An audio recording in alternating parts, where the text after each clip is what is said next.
नमस्कार. मी ग्रँडमास्टर छाया पाटील. आजचा आपला विषय आहे की गुरुचरित्र पारायणाचा संकल्प कसा घ्यायचा आहे आणि कशी सुरुवात करायची आहे. गुरुचरित्र पारायणाचा संकल्प घेणं खूप सोपं आहे, खूप इजी आहे. संकल्प सुरुवात करताना आपल्याला मंगल तिलकपासून चालू करायचे आहे. मंगल तिलक कसे करावे हाही प्रश्न आहे. मंगल तिलक हे गणपतीचे नामस्मरण करा आणि गणपतीचे मंत्र घ्या, ध्यान मंत्र घ्या. ओम भद्रं कर्णेभिः शृणुयाम देवाः भद्रमाक्षभिर्जत्राः स्थिरये अंगये तुष्टवासस्तनेभिः वेशं देवहितं यदायुः. ओम स्वस्ति न इंद्रो वरदस्रुवाः स्वस्ति न पूषा विश्ववेदाः. हा मंत्र घ्या. या मंत्राने पुरुष असेल तर कपाळाला गंधक लावावे, स्त्री असेल तर हळदी कुंकू लावावे. त्याच्यानंतर आचमन करावे. साहित्य आपल्या सोबत ठेवावा. साहित्य आहे फूल, अक्षदा, हळदी कुंकू, तांभण आणि पळी. बस इतकं सामानाची आपल्याला आवश्यकता असते. नंतर आपल्याला 3 नावाने आपल्याकडे जर षोडशपूजा विधी जर ग्रंथ असेल तर त्या ग्रंथामध्ये संपूर्ण आपल्याला 24 विष्णूचे नावं दिलेले आहे. ते नावं घ्यायचे आहे. 3 नावाने आचमन करा. तुमच्याकडे जर नाम नसेल किंवा ग्रंथ नसेल, आपल्याला काही आलं नाही, फक्त श्री स्वामी समर्थ 3 वेळेस म्हणा. किंवा तुम्ही ज्या देवाला मानतात, गजानन बाबा, साईबाबा किंवा जे काय तुम्ही देवाचं करत असाल, ज्या देवाला तुम्ही मानत असाल त्या देवाचं नामस्मरण करा. 3 वेळेस ते पाणी आचमन करा आणि 2 वेळेस तांबणा सोडायचं आहे. नंतर 24 वेळेचे उर्वरितचे जे नावे आहेत ते घ्यायचे आहे. त्याच्यानंतर हात जोडायचे. हात जोडून आपलं संपूर्ण नाव घ्या. तुम्ही ज्या स्थानावर गुरुचरित्र पारायण करत आहात त्या स्थानाचा उल्लेख करा. त्या दिवसाचे नक्षत्र, राशी, तुम्ही ज्या स्थानावर बसले आहात त्या गावाची नदी. कधी एखाद्या गावात नदी नसते. आता मी ज्या गावाला राहते तिथे नदी नाही, तर त्यावेळेला गंगा गोदावरी आपल्याला म्हणायची आहे. तर नदीचं नाव, राशी, नक्षत्र, त्या दिवसाचा जे आपलं हे येतं कॅलेंडरमध्ये सर्व काही तिथी दिलेल्या राहतात, त्या तिथी घ्यायच्या आहे. आणि त्याच्यानंतर आपल्याला हातावर पाणी, हळदी कुंकू, अक्षदा आणि तुळशीचे पान, एक फूल घ्यायचे आहे.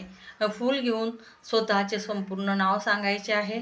नाव सांगून तुम्ही म्हणायचे आहे की श्री स्वामी समर्थ महाराजांच्या पुण्यतिथीनिमित्त मी आजपासून श्री गुरुचरित्र पारायणाला सुरुवात करीत आहे, असं म्हणून तुमच्याकडे जर विधी ग्रंथ असेल तर त्या ग्रंथामध्ये संपूर्ण माहिती दिलेली आहे. त्या शब्द जे आहे ते दिलेले आहे. मम, आत्माना, स्मृती, जे काही शब्द असतील ते पूर्ण दिलेले आहे.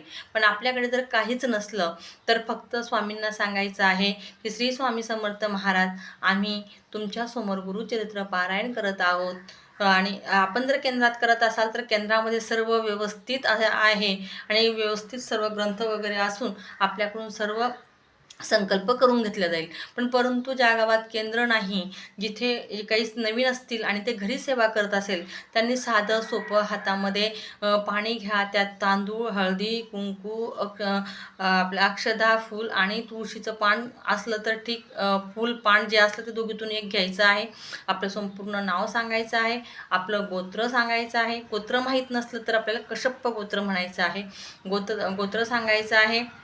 तुम्ही ज्या स्थानावर गुरुचरित्र पारायण करत आहात त्या स्थानाचा उल्लेख करायचा आहे आणि म्हणायचं आहे की श्री स्वामी समर्थ महाराज, तुमचे मी आजपासून गुरुचरित्र पारायण करत आहे.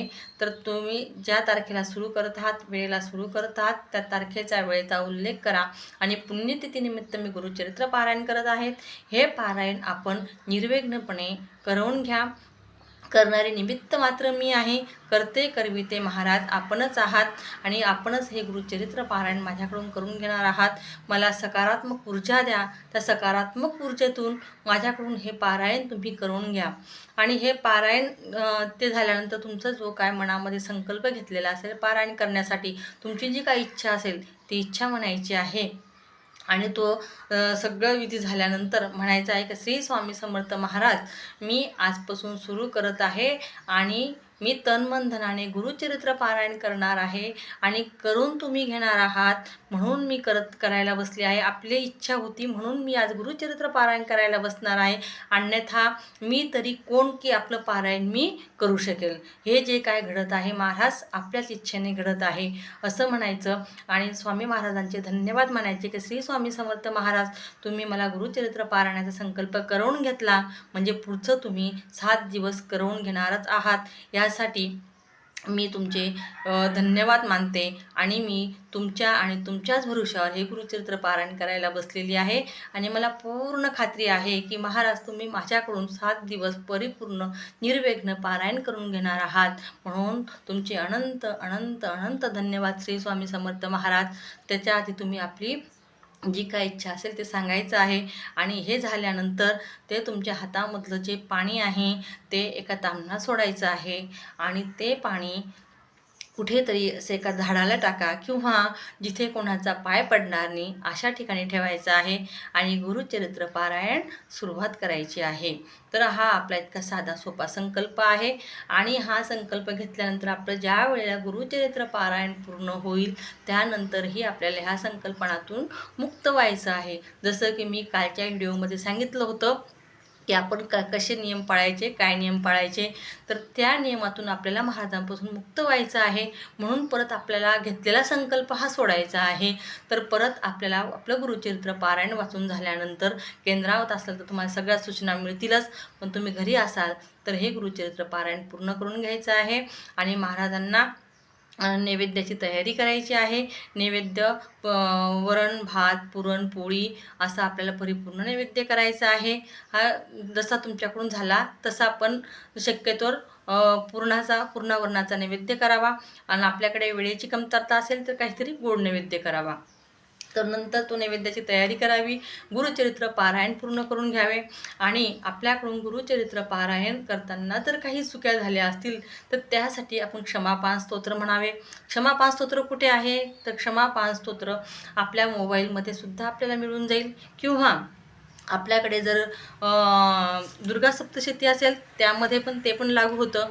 तुमच्याकडे दुर्गा सप्तशती नाही आहे पण मल्हारी सप्तशती आहे, ते जरी घेतलं फक्त आपल्याला क्षमापान स्तोत्र घ्यायचं आहे आणि तुमच्याकडे जर षोडशविधी ग्रंथ जर असेल तर त्यामध्ये क्षमापान स्तोत्र व्यवस्थित दिलेलं आहे ते घ्यायचं आहे आणि त्याच्यानंतर आपण आरती करायची आहे. ते क्षमापान स्तोत्र झाल्यानंतर परत हातावर आपल्याला पाणी घ्यायचं आहे, त्यात हळदी कुंकू अक्षदा फूल घ्यायचं आहे आणि आपलं संपूर्ण नाव सांगायचं आहे, आपलं गोत्र सांगायचं आहे आणि महाराजांचे धन्यवाद मानायचे आहे की महाराज तुमचे अनंत अनंत अनंत धन्यवाद की तुमच्या कृपेने मी हा ग्रंथ कंप्लीट करू शकली, 7 दिवस तुमची सेवा करू शकली. हे माझं परम भाग्य आहे की तुम्ही मला जवळ घेतले आहे आणि माझ्याकडून तुम्ही सेवा करवून घेतली आहे. याबद्दल तुमचे अनंत अनंत धन्यवाद आणि मी आता हा ग्रंथ पूर्ण केला आहे आणि मी आता ह्या संकल्पातून मुक्त होत आहे आणि मला असाच आशीर्वाद तुमचा सदैव असू दे की तुमचे अनंत अनंत अनंत धन्यवाद. महाराज तुम्ही आता फक्त इतकंच मला द्या, तुम्ही मला आधीच खूप दिलेलं आहे, माझ्याकडून सेवा करून घेतली आहे, याच्यासाठी मी तुमचे अनंत धन्यवाद मानते आहे की तुम्ही मला ग्रंथ करून घेण्यात लायक समजलं आणि मला तुमच्या जवळ घेतलं आहे. तर आता इतकं तुम्ही केलं आहे तर फक्त आता इतकंच करा महाराज की मला सदा तुमच्या चरणात आणि तुम्ही माझ्या सदा स्मरणात इतकाच आशीर्वाद मला द्या आणि माझ्याकडून नित्यसेवा तुम्ही करवून घ्या की श्री स्वामी समर्थ असं म्हणून आपल्याला संकल्प सोडायचा आहे आणि आपण आपल्या ज्या घेतलेल्या संकल्पनातून मुक्त होत आहोत आणि असं सांगून महाराजांना मुजरा करायचा, आरती करायची. ते पूर्ण जे केंद्रामध्ये जर आपण असाल तर आपल्या केंद्रामध्ये सांगता होईल तिथे सत्यदत्ताचे पूजन होईल. त्या पूजनाचे तीर्थप्रसाद घ्यायचा आहे आणि शेवटचा दिवस आपल्याला आनंदाने घ्यायचा आहे. आणि तुम्हाला खूप 7 दिवसामध्ये सुंदर सुंदर अनुभव येणार आहे आणि ते अनुभव आपण शेअर करा. आपल्याला रोज वेगवेगळे अनुभव येतील आणि आपल्याला खूप छान वाटेल आणि 7 दिवस कसे निघतील आपल्यालाही कळणार नाही. इतका सुंदर अनुभव आणि सुंदर हे 7 दिवस असणार आहे. तर सर्वांकडून महाराज जास्तीत जास्त सेवा करून घेऊत, जास्तीत जास्त गुरुचरित्र करून घेऊत ही स्वामींचरणी प्रार्थना.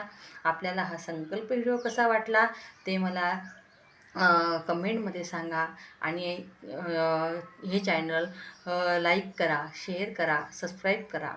धन्यवाद.